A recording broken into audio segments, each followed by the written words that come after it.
Philosophy among the Greeks and Romans. Among the Greeks and Romans of the classical age, philosophy occupied the place taken by religion among ourselves.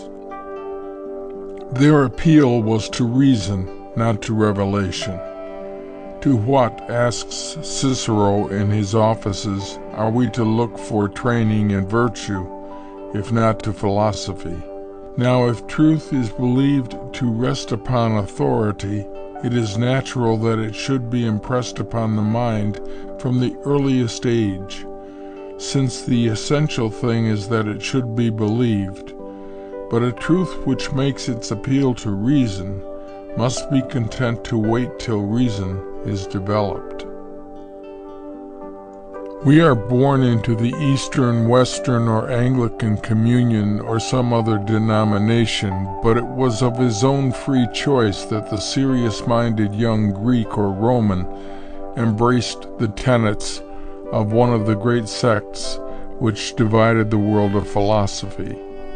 The motive which led him to do so in the first instance may have been merely the influence of a friend, or a discourse from some eloquent speaker. But the choice once made was his own choice, and he adhered to it as such. Conversions from one sect to another were of quite rare occurrence. A certain Dionysius of Heraclea, who went over from the Stoics to the Cyrenaics, was ever afterward known as the deserter. It was as difficult to be independent in philosophy as it is with us to be independent in politics. When a young man joined a school, he committed himself to all its opinions, not only as to the end of life, which was the main point of division, but as to all questions on all subjects. The Stoic did not differ merely in his ethics from the Epicurean. He differed also in his theology and his physics and his metaphysics. Aristotle, as Shakespeare knew, thought young men unfit to hear moral philosophy, and yet it was a question, or rather the question, of moral philosophy, the answer to which decided the young man's opinions on all other points. The language which Cicero sometimes uses about the seriousness of the choice made in early life, and how a young man gets entrammeled by a school before he is really able to judge, reminds us of what we hear said nowadays about the danger of a young man's taking orders before his opinions are formed.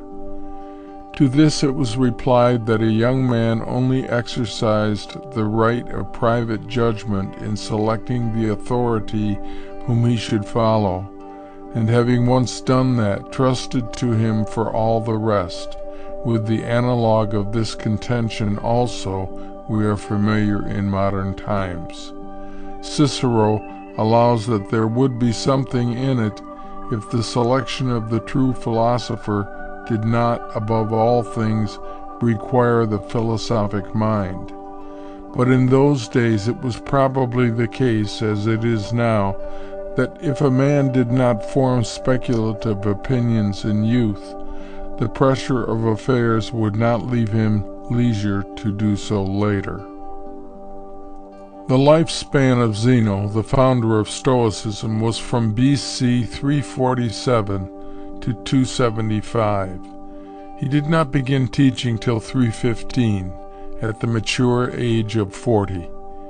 Aristotle had passed away in 322, and with him closed the great constructive era of Greek thought. The Ionian philosophers had speculated on the physical constitution of the universe, the Pythagoreans on the mystical properties of numbers. Heraclitus had propounded his philosophy of fire. Democritus and Leucippus had struck out a rude form of the atomic theory. Socrates had raised questions relating to man. Plato had discussed them with all the freedom of the dialogue, while Aristotle had systematically worked them out. The later schools did not add much to the body of philosophy. What they did was to emphasize different sides of the doctrine of their predecessors and to drive views to their logical consequences. The great lesson of Greek philosophy is that it is worthwhile to do right irrespective of reward and punishment and regardless of the shortness of life. This lesson the Stoics so enforced by the earnestness of their lives and the influence of their moral teaching that it has become associated more particularly with them. Cicero, though he always classed himself as an academic, exclaims in one place that he is afraid the Stoics are the only philosophers, and whenever he is combating Epicureanism, his language is that of a Stoic.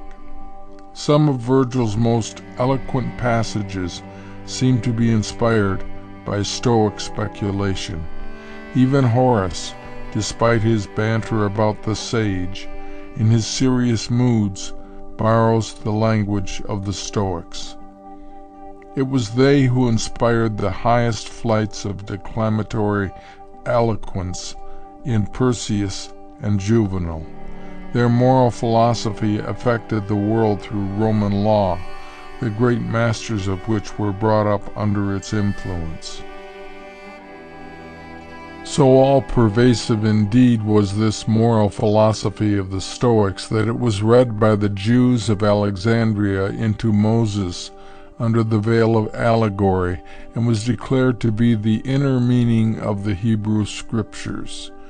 If the Stoics then did not add much to the body of philosophy, they did a great work in popularizing it and bringing it to bear upon life. An intense practicality was a mark of the later Greek philosophy. This was common to Stoicism with its rival Epicureanism. Both regarded philosophy as the art of life, though they differed in their conception of what that art should be. Widely as the two schools were opposed to one another, they had also other features in common. Both were children of an age in which the free city had given way to monarchies, and the personal had taken the place of corporate life. The question of happiness is no longer, as with Aristotle, and still more with Plato, one for the state, but for the individual. In both schools, the speculative interest was feeble from the first, and tended to become feebler as time went on. Both were new departures from pre-existent schools. Stoicism was bred out of cynicism, as Epicureanism out of Cyrenaicism.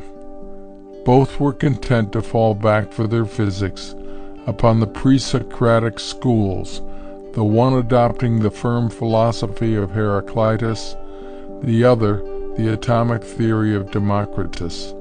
Both were in strong reaction against the abstractions of Plato and Aristotle, and would tolerate nothing but concrete reality. The Stoics were quite as materialistic in their own way as the Epicureans.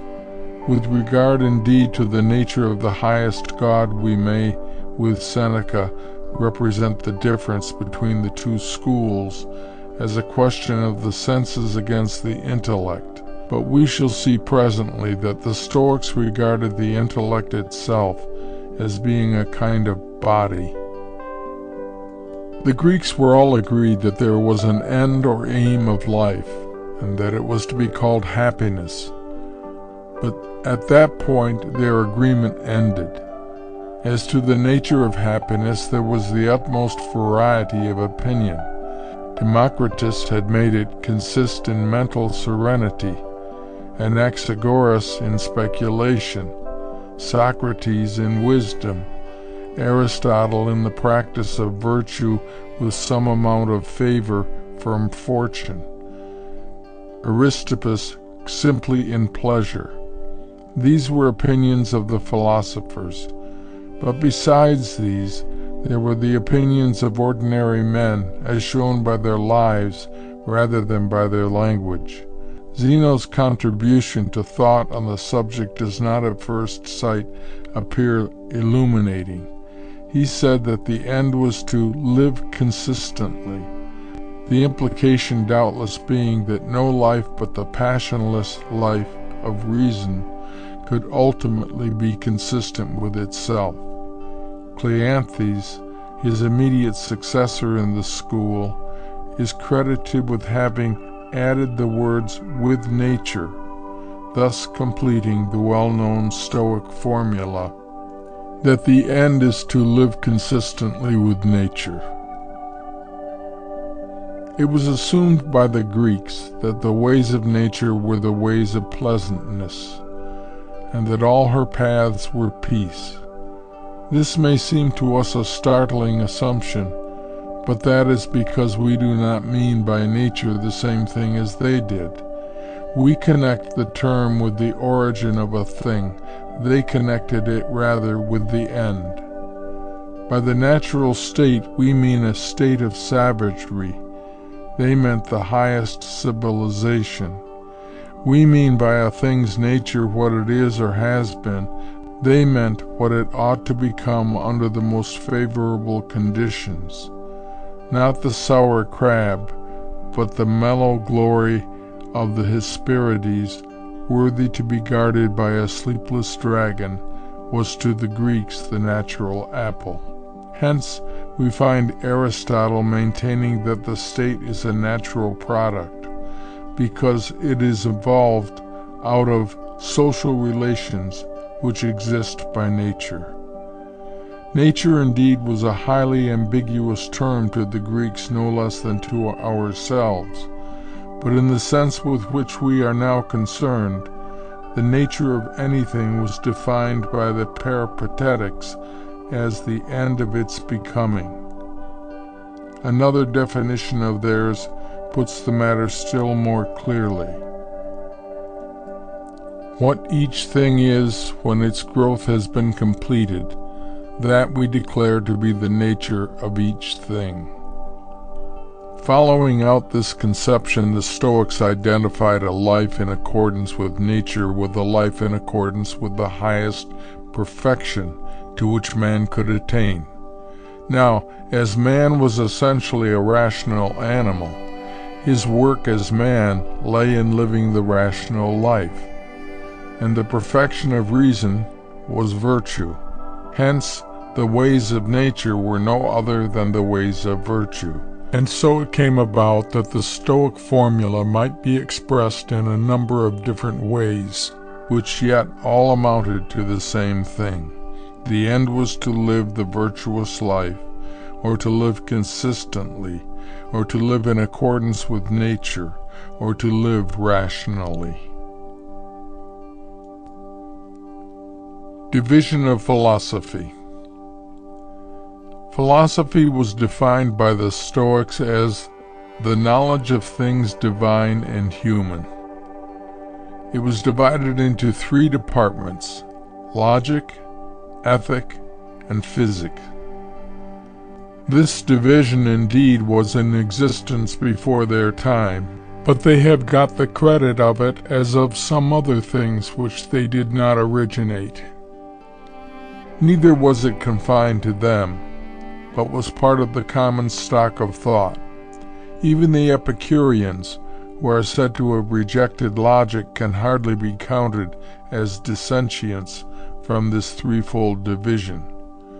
For what they did was to substitute for the Stoic logic a logic of their own, dealing with the notions derived from sense, much in the same way as Bacon substituted his Novum Organum for the organon of Aristotle. Cleanthes, we are told, recognized 6 parts of philosophy, namely dialectic, rhetoric, ethic, politic, physic, and theology. But these are obviously the result of subdivision of the primary ones. Of the three departments, we may say that logic deals with the form and expression of knowledge, physic with the matter of knowledge, and ethic with the use of knowledge. The division may also be justified in this way. Philosophy must study either nature, including the divine nature, or man. And if it studies man, it must regard him either from the side of the intellect or of the feelings. That is, either as a thinking, logic, or as an acting, ethic, being. As to the order in which the different departments should be studied, we have had preserved to us the actual words of Chrysippus in his 4th book on Lives. Quote, "First of all, then, it seems to me that, as has been rightly said by the ancients, there are 3 heads under which the speculations of the philosopher fall: logic, ethic, and physic. Next, that of these the logical should come first, the ethical second, and the physical third, and that of the physical the treatment of the gods should come last, whence also they have given the name of completions to the instruction delivered on this subject." End quote. That this order, however, might yield to convenience is plain from another book on the use of reason, where he says that, quote, "The student who takes up logic first need not entirely abstain from the other branches of philosophy, but should study them also as occasion offers." End quote. Plutarch twits Chrysippus with inconsistency, because in the face of this declaration as to the order of treatment, he nevertheless says that morals rest upon physics. But to this charge it may fairly be replied that the order of exposition need not coincide with the order of existence. Metaphysically speaking, morals may depend upon physics, and the right conduct of man may be deducible from the structure of the universe. But for all that, it may be advisable to study physics later. Physics meant the nature of God and the universe. Our nature may be deducible from that, but it is better known to ourselves to start with, so that it may be well to begin from the end of the stick that we have in our hands. But that Chrysippus did teach the logical dependence of morals on physics is plain from his own words. In his 3rd book on the gods, he says, quote, "For it is not possible to find any other origin of justice or mode of its generation, save that from Zeus and the nature of the universe, for anything we have to say about good and evil must needs derive its origin therefrom." End quote. And again, in his physical theses, quote, "For there is no other or more appropriate way of approaching the subject of good and evil on the virtues or happiness than from the nature of all things and the administration of the universe. For it is to these we must attach the treatment of good and evil, inasmuch as there is no better origin to which we can refer them, and inasmuch as physical speculation is taken in solely with a view to the distinction between good and evil." End quote. The last words are worth noting as showing that even with Chrysippus, who has been called the intellectual founder of Stoicism, the whole stress of the philosophy of the porch fell upon its moral teaching. It was a favorite metaphor with the school to compare philosophy to a fertile vineyard or orchard. Ethic was the good fruit, physic the tall plants, and logic the strong wall. The wall existed only to guard the trees, and the trees only to produce the fruit. Or again, philosophy was likened to an egg of which ethic was the yolk containing the chick, physic the white which formed its nourishment, while logic was the hard outside shell. Posidonius, a later member of the school, objected to the metaphor from the vineyard on the ground that the fruit and the trees and the wall were all separable, whereas the parts of philosophy were inseparable. He preferred therefore to liken it to a living organism, logic being the bones and sinews, physic the flesh and blood, but ethic the soul.